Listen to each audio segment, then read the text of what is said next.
What's up, fighters? Hank here, coming at you today with a little bit of Fightin 101. And today we're going to be talking about tempo, rhythm, and timing. Tempo is how long a specific action takes. Rhythm is how you blend these all together in your movements. And timing is the ability to execute a technique when it maximizes effectiveness and minimizes risk. Starting out with tempo. Every action you perform takes a certain amount of time, whether that's a step, an attack, or a combination of both. A way to get a feel for this is kind of throw it on a timeline. Doesn't have to be very accurate, super precise.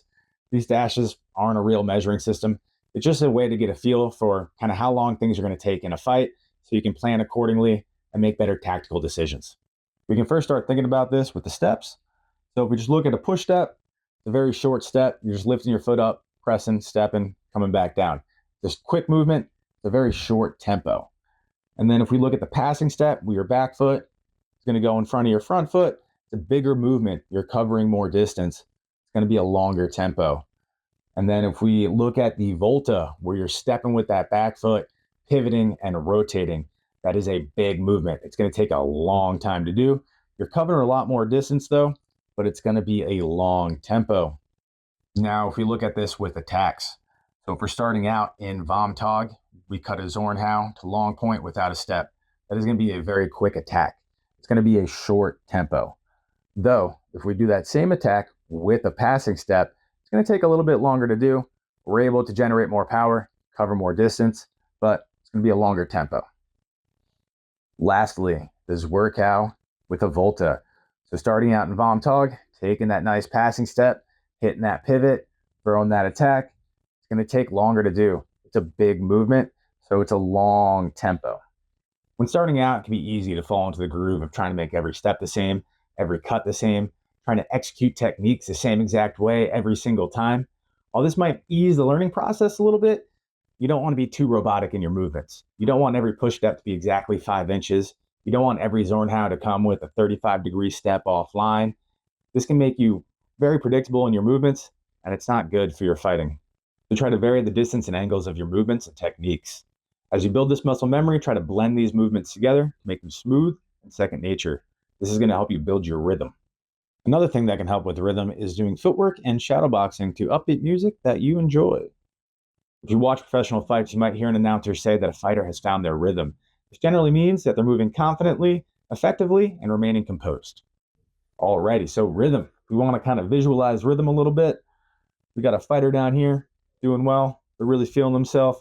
They're going to go through a full exchange without getting interrupted by their opponent.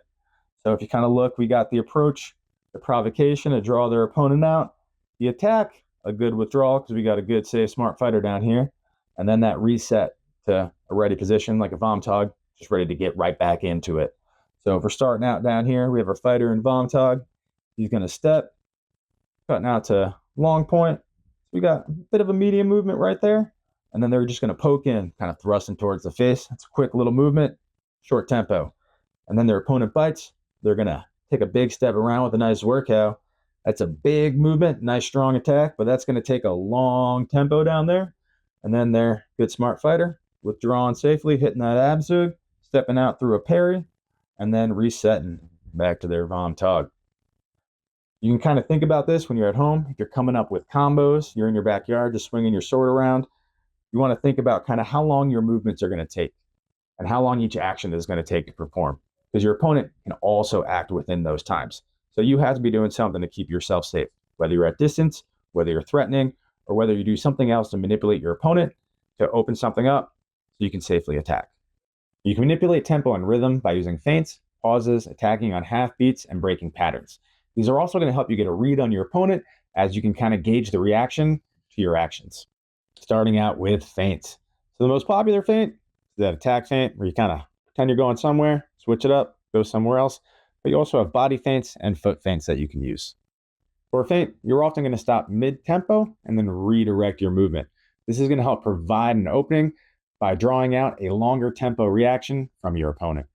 If we look at the timeline here for the feint, if you kind of start a cut, your opponent goes to parry it, and then you redirect, it's going to take a longer time for them to get that sword across than it is for you to kind of cut around.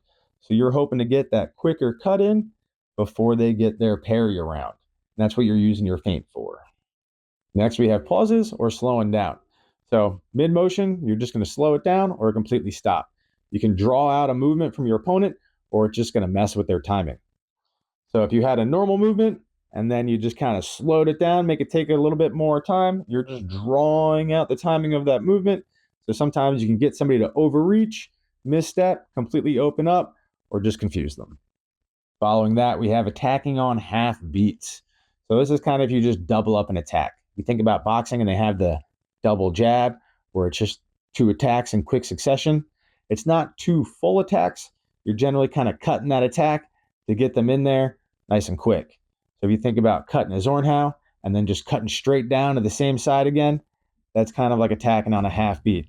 So if you look, your normal attack takes a certain amount of time. That follow-up attack is going to take about half that amount of time.